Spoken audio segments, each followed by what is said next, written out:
Como a sociedade pode combater erotização precoce e adultificação das crianças devido à mídia e à publicidade?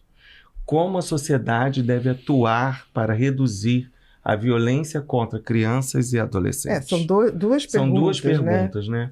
Vamos na primeira. Vamos na primeira. Tem relação, inclusive, né? Tem. Muitas vezes a violência ocorre porque a gente trata a criança como objeto ou como se adulto fosse, então eu posso fazer o que eu quiser. Que erotização nada mais é do que isso. A erotização precoce é você pular uma etapa fundamental do desenvolvimento, que é o Freud chamava de período de latência, né? Que é para ela focar a energia dela para o desenvolvimento do próprio corpo, de outras habilidades socioemocionais e cognitivas. Você antecipa isso ou pula essa etapa que vai ter consequências para o desenvolvimento dela. Além de facilitar ela ser objeto. Exato. Além de você facilitar a violência contra ela, porque você muitas vezes não deu as ferramentas necessárias para ela também se autoproteger. Exato. Por isso que a educação sexual, inclusive nas escolas, é fundamental como autoproteção. Não é educação pro sexo, gente.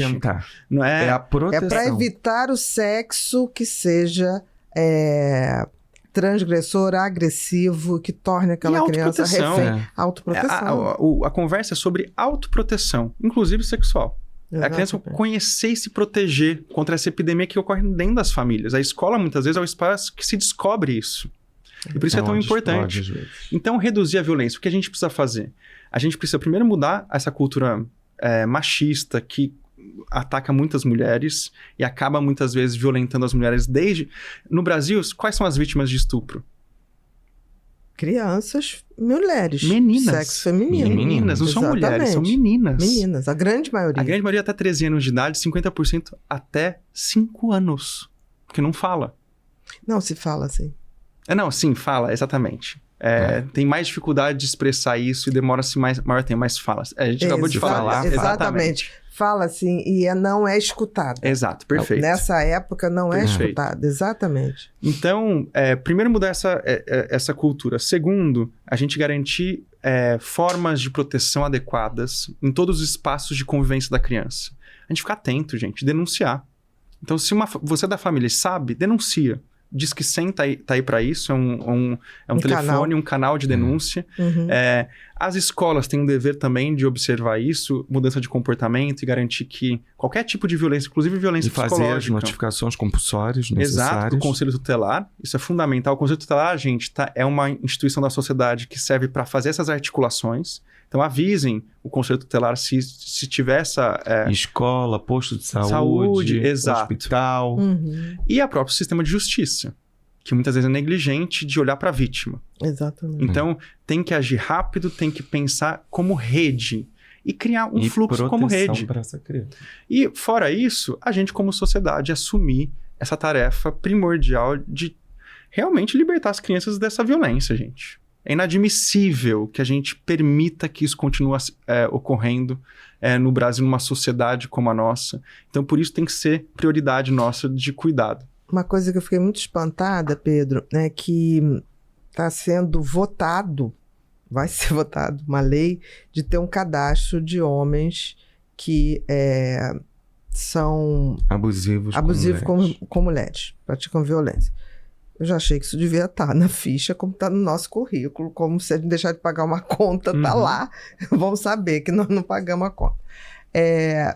Isso também tinha que ter em relação às crianças.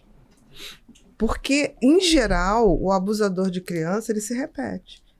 Então, se ele faz isso aqui e ele muda de estado, e se isso não tiver dentro de uma ficha, sei lá, do histórico... muito obrigado.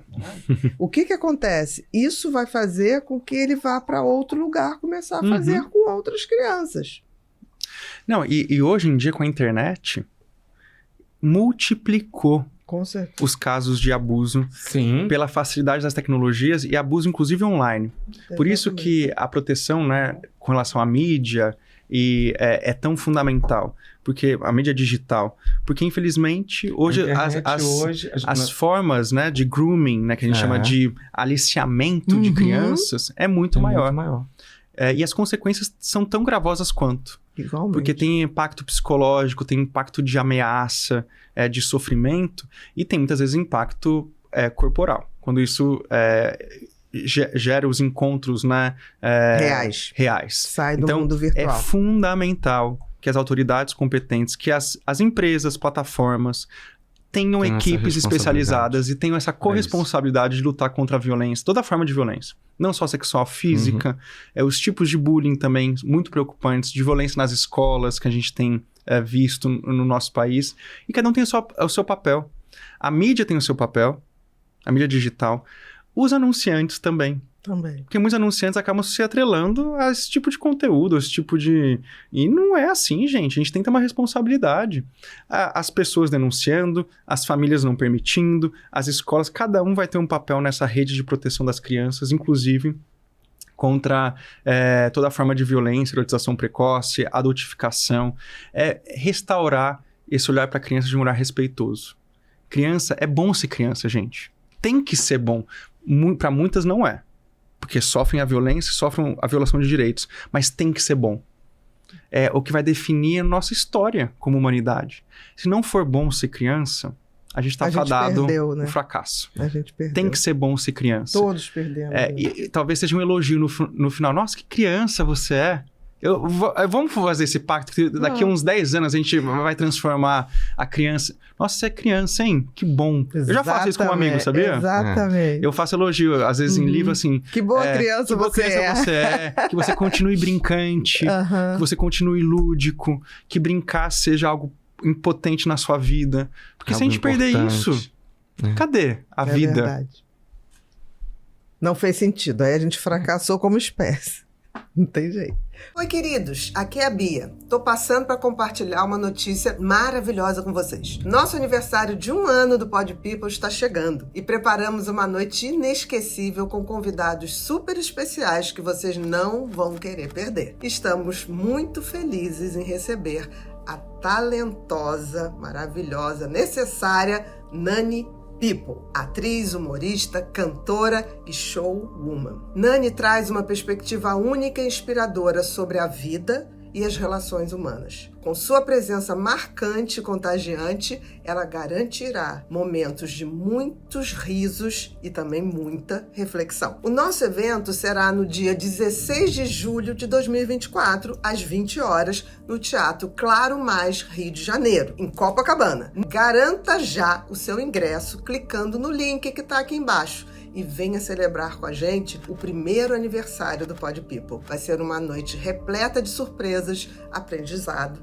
e muita emoção. Estamos ansiosos, positivamente, é claro, para ver você. Até lá, não vai faltar, eu te espero.